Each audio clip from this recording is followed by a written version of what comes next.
about myself, I was born in Indore, Madhya Pradesh. My father had been a professor of physics over there. And my primary schooling also went on at the same place. After that, with his job transfer, we moved to very tribal part of Madhya Pradesh, which is Shahdol and then Jabalpur. So, but all my basic education and college education I had done from Madhya Pradesh.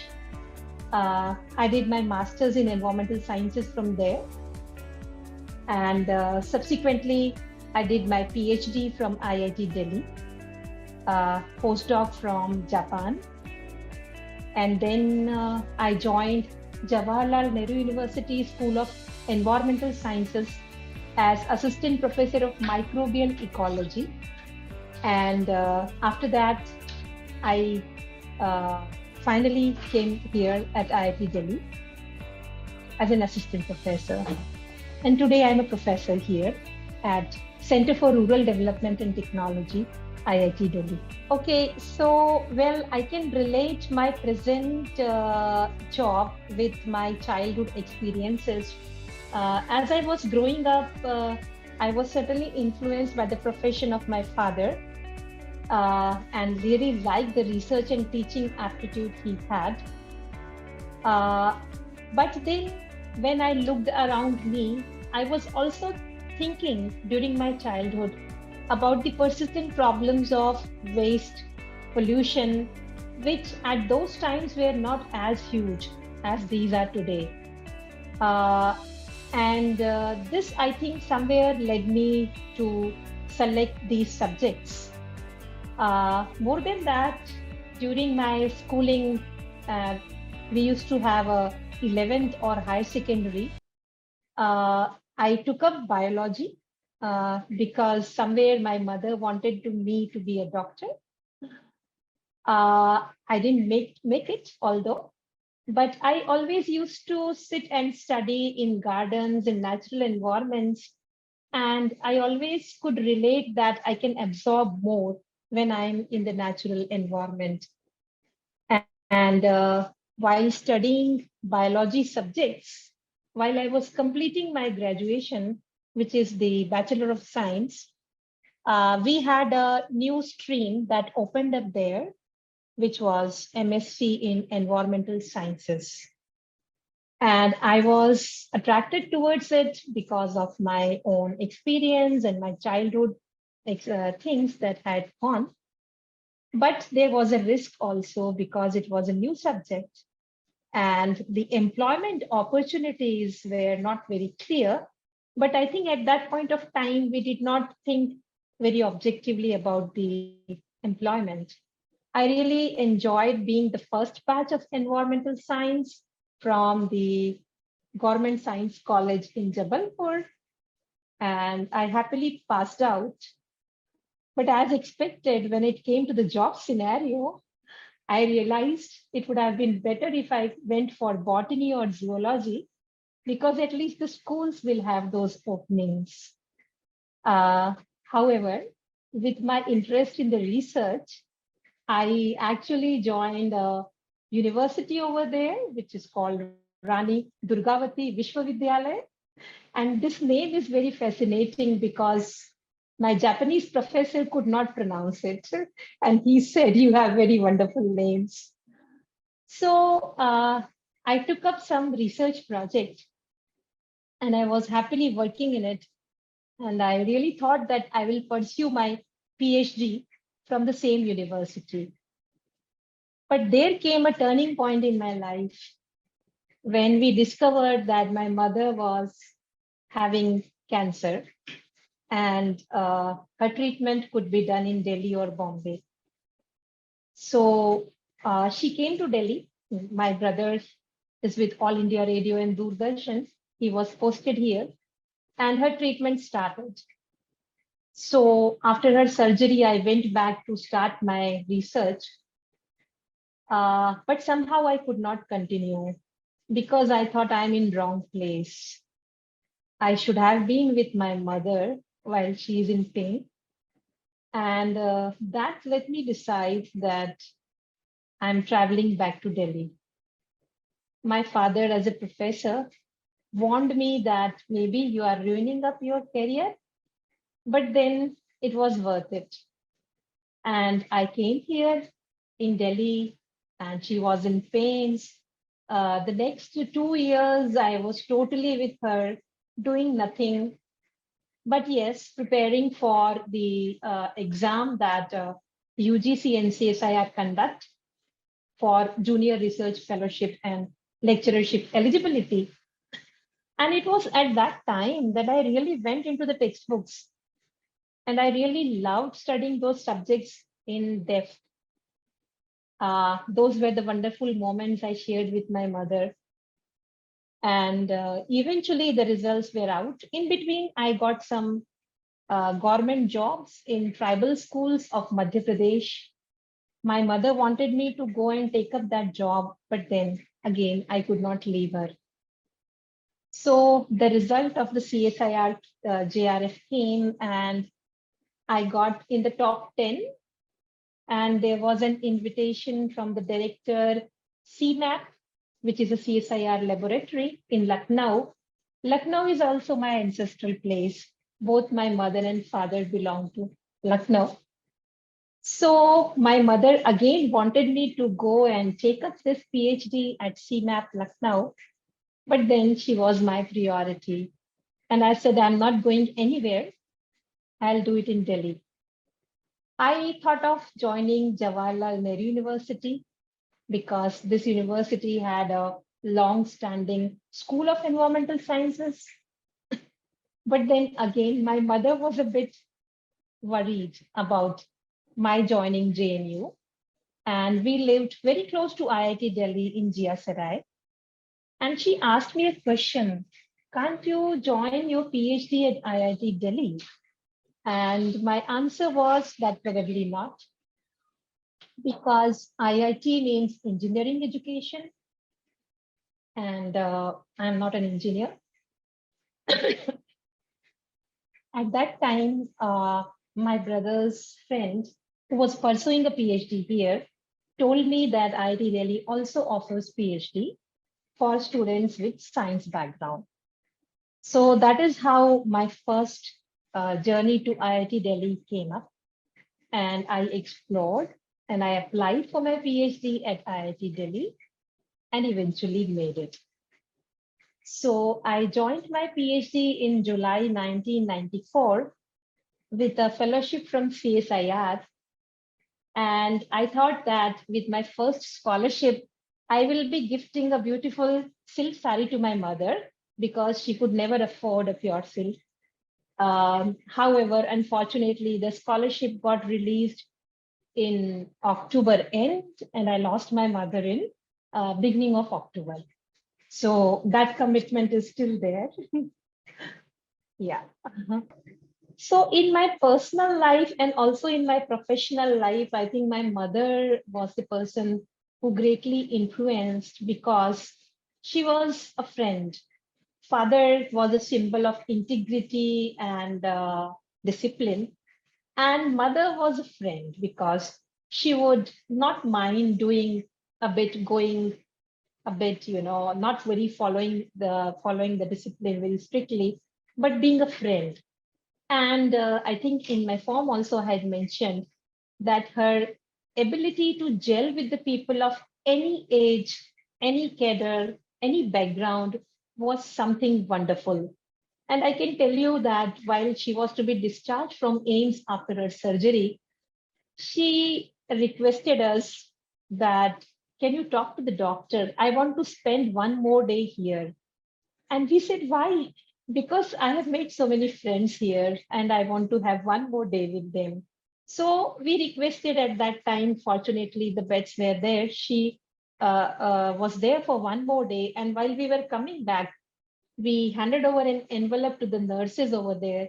And they thought it is something like money. They said, no, no, we can't accept it. But it was a greeting card from her side to those nurses. And they were very happy about it. So I really imbibed, I think, this property from my mother, and that actually gives me wings because I think I can very well gel with the people. I can make them comfortable, and I can be one with them, which I feel is very important for any profession. Besides, of course, there have been many people who have influenced my life, and few of them, my father, as far as the integrity and discipline is concerned. One of my senior colleague, Professor P.L. Dhar, who had been our head of the department while I was serving here, and he was a wonderful personality, practitioner of Vipassana. And if you allow, I can just share two lines about him that I wrote when he got retired. And these lines go like, एक था Midas जो कुछ भी उसने छू दिया बन गया सोने का वो शख्सियत ऐसी भी है बिन कहे कुछ बिन सुने कर गई जादू कोई इंसान बनकर पुत जगे. So I mean, he just touched our lives without saying anything. And actually, even सोने के लोग जो हैं, जो पुतले थे, वो भी एक इंसान बन सकते थे उनकी उस चीज से. And lastly, my friend, who is also a professor here, she's about to retire soon. And my association with her had been wonderful. Her presence made my professional life beautiful because we shared a lot of common characteristics, being quite loyal about our work, about our families, and being together at any professional assignment, whether it be the JEE or GATE exams that the IIT Delhi conducts, or to our research trips, had been a great experience and very enjoying. And I will also like to add, like, finally, when I got married into a Jat family of Uttar Pradesh. And this was the first time I had seen a village, but courtesy my mother's training, I could gel with them very well. And I discovered that people at the grassroots in the villages are so simple by heart, and they will influence you. They have a lot of empathy. And actually, I'm here today because of what my sister-in-law and mother-in-law have done to raise my kid while I was busy making my career. I really owe my professional life to them. So as I regarding the milestones and turning points in my personal life, I think my leaving my PhD at Rani Durgavati University, coming to stay with my mother, and then restarting my professional journey was one of the very important milestone. Otherwise, I would have been somewhere else in this world. And it was at IIT Delhi where I met my husband, and actually met him and got married to him because somewhere I found my mother in him. So this was again another milestone, I'll say. Besides this, going abroad for the postdoctoral fellowship along with my husband, he was also a Japanese Society for Promotion of Science fellow, followed by my period. We had exposure to some of the best facilities and very nice people, so passionate about their country. So those experiences that we acquired there were another milestone. And then, of course, coming here back, joining IIT Delhi was a milestone. I migrated from Jawaharlal Nehru University after 1 year of serving there to IIT Delhi. And I can see I was very lucky to have experienced two of the best institutes in India. Success, I think these definitions, they evolve with time. While we are young, we look at success in terms of acquiring a job or getting promoted. But what I have realized that success is something else. In my view, success is enjoying the path, enjoying every moment. Because, for example, while making this nomination form for She is 75, this was a wonderful journey where you discover yourself. And every moment is so satisfying. whatever be the result. Now your question is what the failure is. Am I right? Or challenges are? Yeah. So in the same spirit, I define failures as feeling low at some moments, thinking of certain outcomes, or maybe at times getting some vibes which are not so positive. So those are the challenges because you are expecting few things as per your mindset, as per your attitude, but the things are not happening the way you want them to happen. So I think those are the strongest challenges that I have felt. Touchwood, I don't recall any such incidents because the first batch of masters was only 5 students, 3 were women and 2 were boys. Uh, and then during my professional life, also being in the environmental science field, we had to have a lot of outdoor activities. And actually, my mother used to say that, "Tumhari zindagi to nalo mein hi guzarne wali hai." So that's true. Because today also I'm working on the Barapula drain to treat the water along with my PhD students. But I really never felt a challenge in those activities, uh, whether at my department or whether at the institute. I had been very fortunate that the institute policies, I think, are quite fair and give a lot of opportunities to the women candidates. And there has been no such incidents that I can recall. So yeah, I mean, I feel quite lucky, as I should say, that I have been blessed with very motivated PhD students, postdoc fellows, and other team members, which work very hard with me to see that whatever research we do is not only in the labs and thesis and research papers, but also goes into the onto the field. So whether it is the photobioreactor that is treating wastewater at the Barapula site, which is a collaboration with the Netherlands, or it is working with industries like textile industries or National Thermal Power Corporation to address the water issues and so on. So yeah, so indirectly, I think when we go with treatment and reuse of resources like water, it certainly makes impact on the people. So for example, working at the Barapula, we have interacted with the people living in the nearby slums. And actually they are using the Barapula drain water for irrigating the small fields where they grow some vegetables for own consumption and for selling in the market also. And we have been interacting with, and they are very happy that if our technology can give them treated water that they can use for irrigation or even for the bathing purpose, because a huge slum, but only 1 or 2 tankers of water coming in a day, there is a, we can say, resource scarcity. And therefore, this idea that the treated water will be available to them makes them quite happy and gives us a lot of responsibility on our shoulders. When it comes to that, I think, yeah, creation of manpower resource is very important. And I can see, like, when these kids, they come to me for PhD, they are just done their masters. Some of them are just engineers, and they have a lot of creativity.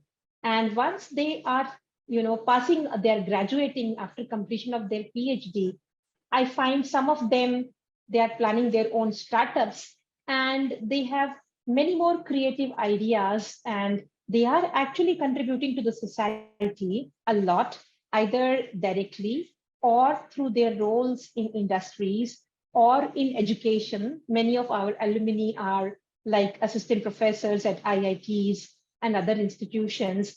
So they themselves are motivated and they are creating more manpower, which can again, work into this. And this is like a web.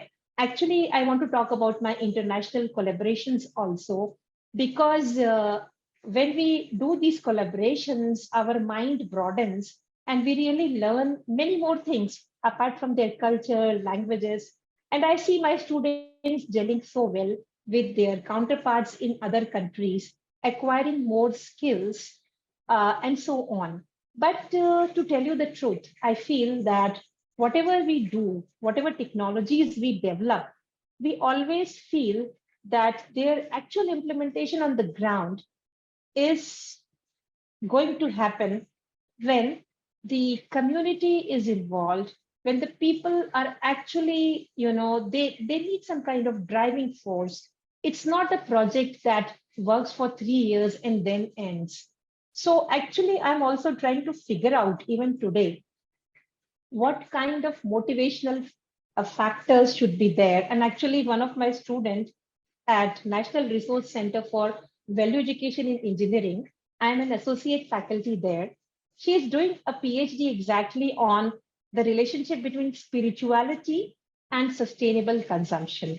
So we are trying to look at how can spirituality be the guiding force to ensure the sustainable consumption and happiness hand in hand. Exactly. If I could go to my past and tell Anushree or anyone like me, the rock strong message, what I feel as on today is be yourself. Don't strive to be something that you are not. Be original, be yourself, and there will be many traits. There may be weaknesses, but once you know them, you can always collaborate, and that's what the nature does.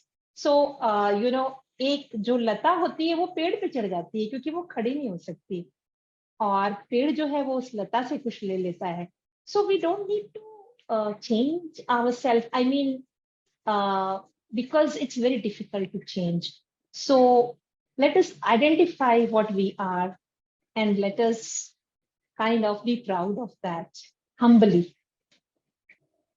Okay, that's a very interesting question that if I could redo something, what I will like to do. Yeah, then I'll come to career, women, and family. And this is something I'm quite sensitive about because the attitude, and I think I'm talking on a platform which can be quite controversial. So we need to be independent, we need to be strong, but at the same time, we need to be a consortium member, a family member. So in no way the family can go back and the career can come first. It has to go hand in hand. But I feel while we were starting our profession, we did not have so many, opportunities, and somewhere I feel we had to neglect our child. And if I can go back, I'll redo that and I'll assign some of more time for my child than I actually did at that point of time. So there were many incidences which influenced me, but yeah, I would like to talk of one of them. And while I was growing up and into my teenage, my father was a professor at Shahdol, a small place in Madhya Pradesh, tribal place, very beautiful place. Uh, and I had seen him rock strong, uh, very high on integrity. And as a professor at that point of time, we had very few resources because he would never go for tuitions because he considered it as something not legal. So at that time, we somewhere used to think that why doesn't he take some tuitions because all other neighbors are doing that, but he did not. Uh, but eventually, at the same place, uh, he kind of suffered some setbacks because people who are politically strong and all will not like to work with such a person. And there were some incidences, and he was transferred from that place. And at that point of time, he decided to represent. He took up the things he represented. And then, of course, the later on, the things became very good.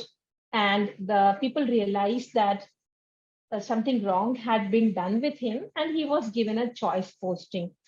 But what it actually, the values it built in me is that stick to your values, however difficult the time may be, And sometimes you may feel a bit, not very comfortable, but still we should not compromise, because today when I look back, I really feel so proud of those moments.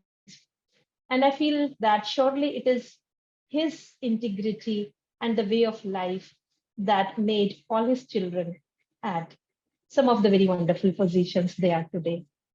The energy that I get, I think, is uh, from, I should literally say, love for my profession, my passionate team, my students, and not only students, my project assistants who are with me since I joined this institute.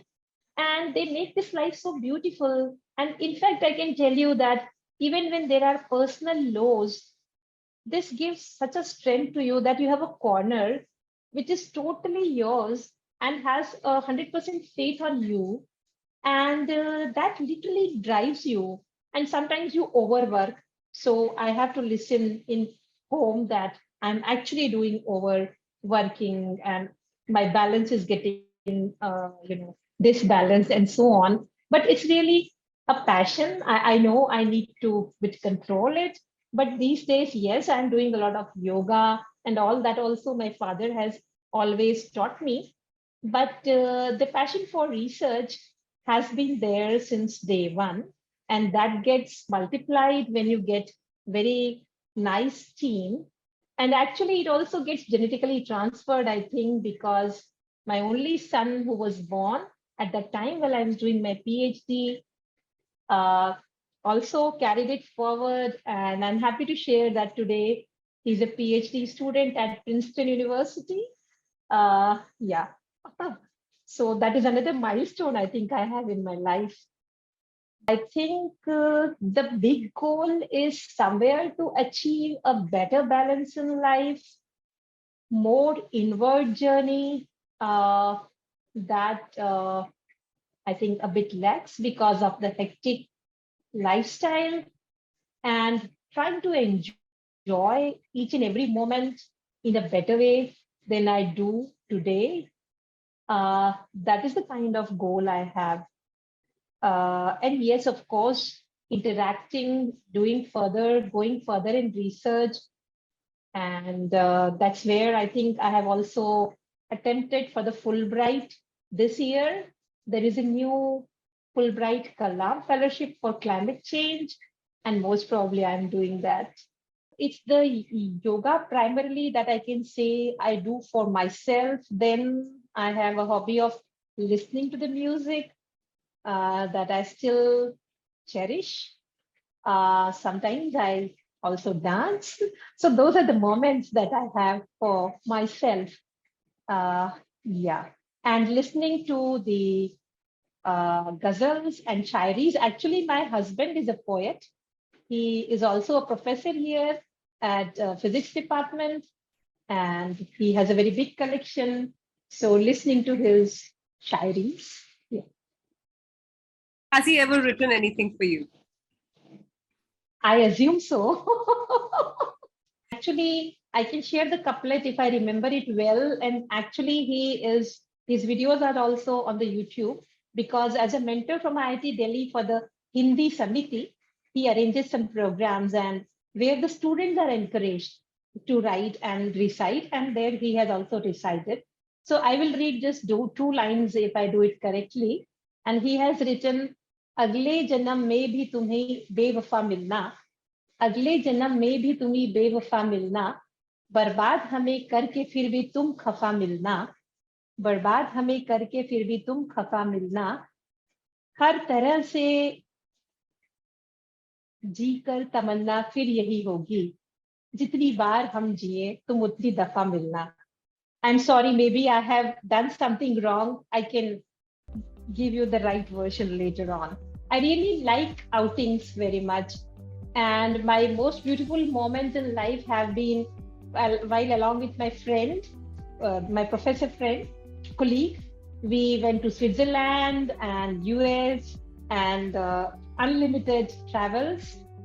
I really, for me, I want to go to some of the, what we call as immersive programs that organizations like Kaivalya or Patanjali, Yogpreet, or any other such organization does, because I have been willing to do that, but unfortunately have not been able to find those dedicated 10 days for myself. Although one of my PhD, again from the Well Education Center, is also on how the meditation impacts the work and happiness and physical well-being. But for me, that is something that I would like to do. So somewhere I would like to say that I relate sustainable life to sustainable resource consumption, because that is what we as an individual can contribute. Of course, all my projects are addressing the sustainable development goals on water, climate change, because I work on algae, which treats the water, which fixes the carbon dioxide, and so on. But personally, I try to minimize the resource consumption. I never put on the lights unnecessarily at home or in the campus. We generally avoid using the vehicles. And of course, I belong to a village. And I think the most sustainable lifestyle is in the villages. So the minimum wastage concept, that is what we follow.